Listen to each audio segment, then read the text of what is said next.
자, 그런데 이렇게 윤한홍 의원이 명태균 씨 측에 접촉한 이후 명 씨의 또 다른 측근이 정진석 대통령 비서실장에게 연락을 시도한 사실이 확인됐습니다.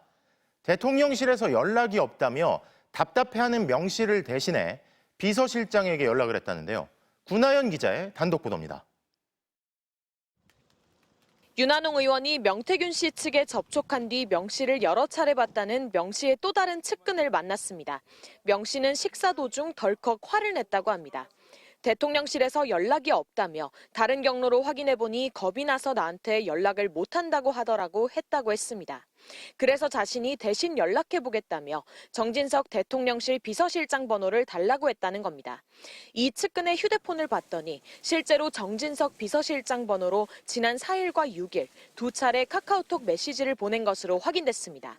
김영선 좀 해줘라고 한 대통령 발언 자체가 위법하지 않고 정치적 비난 대상이 아니라는 주장을 담은 글이었습니다.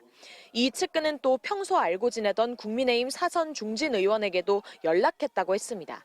하지만 정 실장과 사선 의원 모두 전화를 받지 않고 답 문자도 없었다고 했습니다. 이 측근은 명 씨가 검찰에 제출한 녹취록 등 수사 자료를 준비해 줄 정도로 명 씨와 가까운 사이로 알려졌습니다. 명 씨가 대통령실과 모종의 거래를 시도한다는 관측은 여러 차례 나왔습니다. 구속심사를 앞두고는 구속되면 윤 대통령 녹취 2개도 폭로하겠다. 대통령실에 시그널을 보냈다. 자료 공개 여부는 대통령실에 달렸다고 명 씨가 전했다는 측근발 보도도 나왔습니다. 정진석 실장에게 명태균 측근으로부터 연락을 받은 적 있는지, 연락과 관련해 대응한 적 있는지 물었지만 답하지 않았습니다. 명태균 씨를 친윤계 핵심 의원이 회유하려 한 정황이 드러난 만큼 관련자들 사이에 어떤 연락이 오갔는지도 검찰 수사에서 규명되어야 할 것으로 보입니다. MBC 뉴스 구나연입니다.